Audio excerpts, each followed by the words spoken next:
Hello, അപ്പോൾ എൻ്റെ സ്റ്റോറിൽ ഇപ്പോൾ ന്യൂ ബാംഗിൾസ് വരുമ്പോൾ ഞാൻ നിങ്ങളെ വീഡിയോ കാണിക്കാറുണ്ട്. അപ്പോൾ ഇന്ന് വേറൊരു ടൈപ്പ് ബാംഗിൾസ് വന്നിട്ടുണ്ട്. അപ്പോൾ ഞാൻ അതിൻ്റെ വീഡിയോ എടുക്കാൻ പോകാട്ടോ. അപ്പോൾ ഫസ്റ്റ് സ്റ്റെപ്പ് എനിക്ക് നെയിൽ പോളിഷ് ഒക്കെ ഒന്ന് മാറ്റണം. ഇപ്പോൾ നെയിൽ പോളിഷ് ഒക്കെ ചേഞ്ച് ചെയ്യാൻ എനിക്ക് ഭയങ്കര മടിയാട്ടോ. പണ്ട് ഞാൻ ഡെയിലി 2 or 3 ടൈംസ് ചേഞ്ച് ചെയ്യാറുണ്ട്. അപ്പോൾ ഫസ്റ്റ് ഈ മുന്നത്തെ നെയിൽ പോളിഷ് ഒന്ന് റിമൂവ് ചെയ്യണം. ചിലപ്പോൾ ഞാൻ നെയിൽ പോളിഷ് റിമൂവ് ചെയ്യാറില്ല കേട്ടോ. ഇതിൻ്റെ മുകളിൽ തന്നെ ഞാൻ കൊണ്ട് അടുത്ത് തരും. ഇത് ഫുൾ ഇങ്ങനെ കുത്തിയിരുന്ന് ഇങ്ങനെ റിമൂവ് ചെയ്യാൻ എനിക്ക് ഭയങ്കര മടിയാണ്. ഇപ്പോഴും അങ്ങനെ ശരിക്കും പ്രോപ്പറായിട്ട് പോയിട്ടില്ല എന്ന് തോന്നുന്നു. സൈഡിലൊക്കെ ഇങ്ങനെ കുറച്ച് നെയിൽ പോളിഷ് ഇരിക്കുന്നുണ്ട്, അത് കുഴപ്പമില്ല. നെക്സ്റ്റ് ഈ നെയിൽസ് ഒന്ന് കുറച്ച് ഷോർട്ട് ആക്കണം. എൻ്റെ നെയിൽസ് വേഗം ലോങ് ആവട്ടോ. അതുകൊണ്ട് ഇടയ്ക്കിടയ്ക്ക് അങ്ങോട്ട് ഷോർട്ടാക്കി കൊടുത്തില്ലെങ്കിൽ നല്ലോണം ലോങ് ആവും. അപ്പോൾ ഞാൻ കുറച്ച് നെയിൽസ് ഒന്ന് ഷോർട്ടാക്കി അത് കഴിഞ്ഞിട്ട് ഞാൻ നെയിൽ പോളിഷ് ഇട്ടു കേട്ടോ. നല്ലോണം ഷോർട്ടാക്കാൻ നിന്നില്ല. എന്ന് വെച്ചാൽ എനിക്ക് ഇനി ബാംഗിൾസിൻ്റെ വീഡിയോ എടുക്കണം.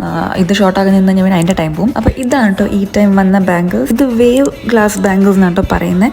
ഈ ടൈപ്പ് ഞങ്ങളുടെ സ്റ്റോറിൽ ഇതുവരെ വന്നിട്ടില്ല. ഇതൊക്കെ ആട്ടോ വന്ന കളേഴ്സ്. അപ്പോൾ അറിയാത്തവർക്ക് ഞങ്ങളുടെ സ്റ്റോറിൻ്റെ നെയിം ഉജ്ജയിനി കളക്ഷൻസ് എന്നാണ്, ഷാർജയിലാണ്. അപ്പോൾ പർച്ചേസ് ചെയ്യണമെങ്കിൽ ഞങ്ങളുടെ സ്റ്റോർ ഡയറക്റ്റ് വിസിറ്റ് ചെയ്യുക, അല്ലെങ്കിൽ ഞങ്ങളുടെ ഇൻസ്റ്റയിൽ DM ചെയ്താൽ മതി കേട്ടോ. ഇതൊക്കെ എടുത്ത് കഴിയുമ്പോഴേക്കും എൻ്റെ കൈയൊക്കെ ഫുൾ സ്ക്രാച്ച് ആയിരിക്കും കേട്ടോ. ബിക്കോസ് കുറേ ബാംഗിൾസ് ഇങ്ങനെ ഊരി ഇടുന്നുണ്ട്.